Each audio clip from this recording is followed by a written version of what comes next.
किसान दोस्तों, आप लोगों ने गेहूं की कटाई कर ली होगी। गेहूं की कटाई करने के बाद बात आती है भंडारण के बारे में। कभी-कभी ऐसा होता है कि उचित दाम या ना मिलने पर या उचित समय ना होने पर हम इसे मंडी में नहीं बेच पाते हैं, तो हमें कुछ समय के लिए रखना पड़ता है या भंडारण करना पड़ता है। वैसे तो हम लोग निजी उपयोग के लिए भंडारण करते ही करते हैं।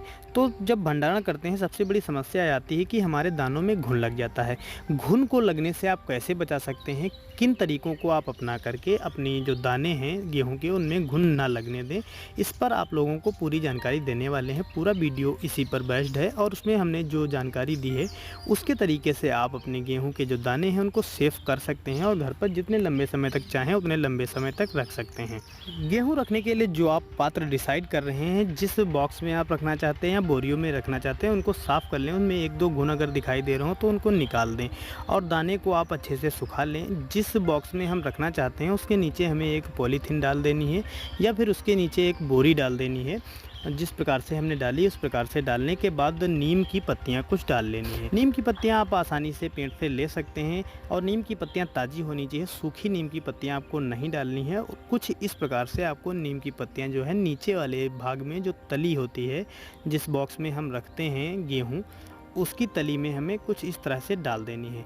इसको डालने के बाद आपको क्या करना है, अनाज ऊपर से डालना है। इस तरह से आपको पत्तियां डाल लेनी है। बाद में उस पर आपको 1 या 1.5 फीट ऊंचा तक आपको अनाज भर लेना है। इसी प्रकार आपको बोरियों में करना है। बोरियों में आपको कम गहराई यानी कम ऊंचाई तक आपको उसमें अनाज डालना है, फिर उसमें पत्तियां डालना है। यानी पहले आपको पत्तियां डालनी है, फिर अनाज डालना है, फिर पत्तियां डालनी है और फिर अनाज डालना है। इसी प्रकार आप बोरियों में कर सकते हैं, लेकिन बोरियां ऐसी जगह पर रखें जहां पर नमी ना हो और सेफ रह सके। ये जो नीम की पत्तियां हैं, जब भंडारण के वक्त हम उसमें डाल देते हैं तो इसमें से एक अजीब बदबू निकलती रहती है, जो कि उनके लिए काफ़ी हानिकारक होती है। जितने भी कीट होते हैं वो यहाँ पर नहीं आते हैं और हमारा अनाज बिल्कुल सेफ रहता है। बस हमारा जो अनाज है, अनाज आपका सूखा होना चाहिए, बिल्कुल अच्छा होना चाहिए।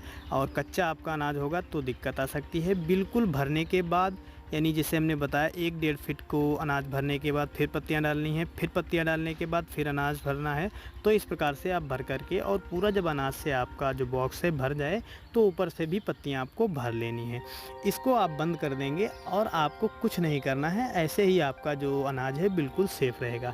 ये जो आपको अनाज हम दिखा रहे हैं, ये पिछले वर्ष का जो हमने गेहूँ भरा था अपने बॉक्स में, उसमें करीब 1 साल से ऊपर अनाज रखा हुआ था और ये जो पत्तियां हैं सूख गई हैं और इनका रंग वैसे का ही वैसे है और जो अनाज हमारा है बिल्कुल सेफ़ है। तो इस तरह से आप अपने अनाज को बिल्कुल सेव कर सकते हैं और ये जो तरीका है इसको आप अपना कर देखिए, बिल्कुल 100% कारगर है। आपको कोई भी दवा डालने की ज़रूरत नहीं है, कोई गोली डालने की ज़रूरत नहीं है और इस प्रकार से आप अपना अनाज भंडारण चाहें जितने लंबे समय तक उतने लंबे समय तक कर सकते हैं। दोस्तों, वीडियो पसंद आया हो तो लाइक करें, अपने दोस्तों को भी शेयर करें। धन्यवाद।